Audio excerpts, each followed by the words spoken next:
Bonjour à toutes et à tous, bienvenue sur lecambrésien.tv. Alors cette semaine, votre magazine vous propose de parler de la prochaine installation d'une ferme solaire avec panneaux photovoltaïques sur le site de l'aérodrome de Cambrai-Nierny.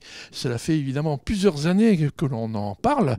Et bien maintenant c'est chose faite, la première pierre vient d'être posée et je vous propose tout de suite d'aller retrouver Pascal Coupé qui a la responsabilité du développement économique à la communauté d'agglomération de Cambrai pour en parler plus dans le détail.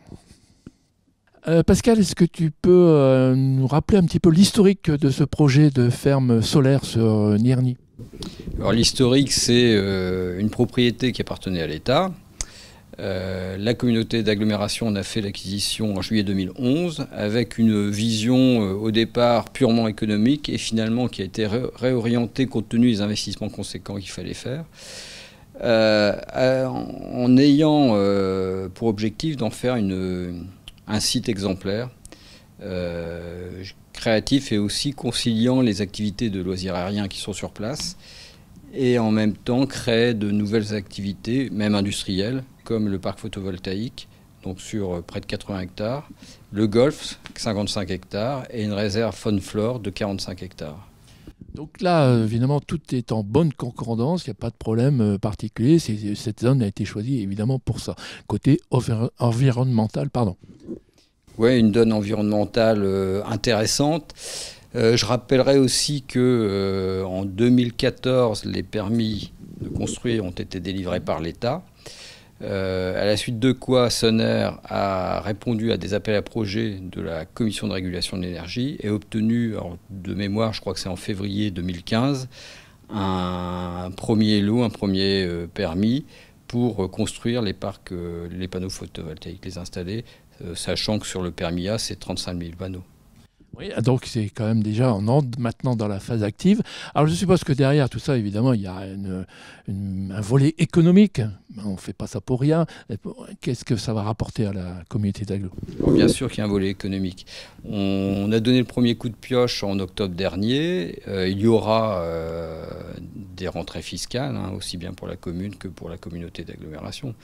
Et c'est même quelque chose d'assez intéressant puisque c'est une industrie nouvelle dans le Nord, parce qu'on parle souvent du déficit de soleil, mais non. Il y aura une production solaire sur le Cambrésis et qui se développera à terme sur 80 hectares. Bon, merci Pascal. Maintenant, je propose à nos téléspectateurs d'aller à la rencontre d'Antoine Nogier, qui est le président de Soner, pour parler un peu plus du détail de ses projets et de sa société. Ah, vous êtes ici donc devant un plan qui représente bien sûr la zone de Nierny où vous allez implanter donc cette fameuse, on dit ferme solaire ou parc photovoltaïque, chacun pourra choisir le nom qu'il voudra, mais je suppose que c'est plutôt parc photovoltaïque. Mais avant ça, peut-être de parler de ce parc, peut-être vous pouvez présenter votre société. Oui, alors notre société Soner est une société que j'ai fondée il y a 10 ans maintenant et qui est dédiée à l'accélération de la transition énergétique. Donc on a une activité de production d'électricité solaire essentiellement et puis on a aussi une activité tournée vers l'innovation et les projets, disons, atypiques avec quelques innovations de rupture. Ce projet ici fait partie des projets atypiques et c'est pour ça qu'on l'a pris, c'est qu'on aime bien relever des défis. Donc c'est un défi. Alors est-ce que vous nous présentez dans ces grandes lignes? Après on verra évidemment la partie un peu plus technique par la suite. Alors c'est la première tranche d'un projet qui est beaucoup plus large. Donc c'est une tranche qui fait 10 MW sur un projet qui peut accueillir jusqu'à 50 à 60 MW. C'est un projet qui représente à peu près 10%. On va produire à peu près 10% de la consommation de la communauté d'agglomération de Cambrai. Donc c'est assez significatif. Et donc on a posé la première pierre il y a quelques jours. Oui, on était là d'ailleurs, on a filmé ça, on va montrer en même temps les images. Ça représente quand même un investissement assez lourd pour votre société? Alors c'est un investissement d'une dizaine de millions d'euros pour cette tranche. Et au total, l'investissement qui va être consenti sur l'ensemble du parc, ça devrait avoisiner les 50 millions d'euros. Oui, donc c'est pas négligeable.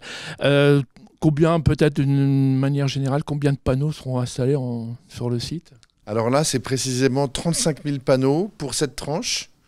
Donc ça fait beaucoup de panneaux. Alors, on vous pose quand même la question, est-ce qu'en termes, par exemple, le chantier, je suppose que vous allez faire peut-être travailler des entreprises locales? Alors on essaye évidemment pour tous nos projets de favoriser les entreprises locales le plus possible. Donc tous les travaux de terrassement, de génie civil, etc. sont faits par des entreprises locales. La pose, si possible. Et même quand on prend des entreprises nationales, on leur demande, c'est le cas de Bouygues aujourd'hui qui construit cette centrale, on lui demande de favoriser l'emploi local et donc ses implantations locales. Alors, quand même, question corollaire, en termes d'emploi, je suppose que c'est pas ça qui va nous mettre beaucoup d'emplois dans le Cambrésis, mais c'est important derrière parce qu'il y a des ressources financières. Alors, oui, alors il y a l'emploi pendant la construction, et là c'est assez riche en emploi, puisque ça mobilise quand même beaucoup de personnes pendant le chantier qui va durer à peu près 6 mois. Et puis pendant l'exploitation, la caractéristique des énergies renouvelables, c'est que ça consomme pas d'énergie, et donc il y a assez peu de maintenance. C'est vrai que c'est pas là ce qui consomme le plus d'emplois. Mais c'est important pour l'environnement, donc... peut-être, voilà, c'est tout. Je pense qu'on va maintenant parler beaucoup plus technique, un peu plus dans le détail, avec M. Turquet. Donc c'est un projet qui couvrira à terme environ 75 hectares. Et la première tranche couvre déjà 15 hectares. Donc qui est situé plus au sud Au sud du projet, exactement. Donc, en quoi consiste-t-il en fait? Il y a des panneaux photovoltaïques, tout le monde sait ce que c'est, mais 35 000, on a du mal à se représenter. En plus, je suppose si on multiplie par 5, si on veut aller jusqu'au bout, ça va faire énormément de panneaux. Oui, donc voilà, effectivement, environ 35 000 panneaux qui seront fixés sur des structures fixes, orientées vers le sud, inclinées à 20 degrés. On aura environ 770 structures donc, qui viendront soutenir ces panneaux et qui seront fixées sur le sol et sur les pistes existantes de l'aérodrome.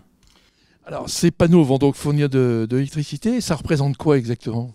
Alors aujourd'hui la puissance de cette première tranche est de 10 MW, ce qui va permettre de couvrir environ l'équivalent de la consommation d'énergie de 2000 foyers environ. Donc à terme, si je vous suis, ça fera presque 10 000, pardon. Exactement, puisqu'à terme, le projet sera autour de 50 MW. Donc c'est quand même pas négligeable. Qu'est-ce qu'on peut encore dire sur... Ah si, le chantier, quand est-ce qu'il démarre? Donc le chantier a déjà démarré en partie, on a commencé à lancer tous les travaux de préparation du sol. Le gros du chantier va démarrer en janvier 2018 et la durée des travaux s'étalera sur 6 mois. Pour cette première tranche, et puis alors... Et pour les tranches suivantes, on envisage un démarrage à compter de fin 2018, début 2019. Donc c'est quand même à court terme si finalement cette réalisation. Merci Yann, on se retrouvera certainement en février 2018 pour voir un peu plus sur le terrain. Et bien voilà, vous en savez maintenant un peu plus sur cette implantation de ferme solaire à Nierny. De toute façon, on retrouvera le chantier en février ou mars prochain sur un magazine spécial. On ira là sur le terrain. Quant à nous, ce magazine est maintenant terminé. Je vous souhaite bien sûr une bonne semaine à toutes et à tous. Portez-vous bien. À vendredi prochain. À l'agenda de cette semaine, du théâtre avec Catherine Arditi dans une pièce Ensemble où elle joue le rôle d'une mère qui couve son fils Michele, simple d'esprit, impulsif et généreux, dans une relation fusionnelle faite d'attachement avec un mélange de tendresse et d'ironie. Rendez-vous au théâtre de Cambrai ce vendredi 8 décembre à 20h30. À suivre un récital de Dominique Objoie, un Cambrésien d'origine qui vit dans le sud, mais qui nous revient au Théâtre de Cambrai, Grange d'Imières, pour un concert ce samedi 9 décembre à 20h30. L'entrée est libre, venez nombreux. Dans un tout autre genre, dans le cadre de la future loi de la justice, une réunion publique organisée par le barreau de Cambrai pour une justice proche des citoyens et contre un tribunal par département. Rendez-vous ce jeudi 14 décembre à 18h, salle Gilbert, rue de Nice à Cambrai. Enfin, dans le cadre des commémorations du centenaire de la bataille de Cambrai, les collèges Jules Ferry, Fénelon et Paul Duet de Cambrai, ainsi que Prévert de Caudry et Villon de Walincourt, ont présenté leurs travaux au théâtre avec comme titre « Une bataille des soldats des vies ». Les élèves et professeurs ont tour à tour exposé leurs recherches sur un thème précis attribué à chaque collège.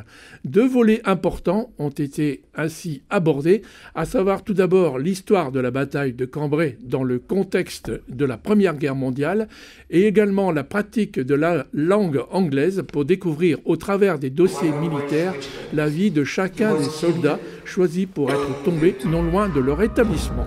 Un devoir de mémoire salutaire et émouvant. Sans oublier pour les petits comme pour les grands, la descente de Saint-Nicolas du campanile de l'Hôtel de Ville de Cambrai ce samedi 9 décembre à 18h.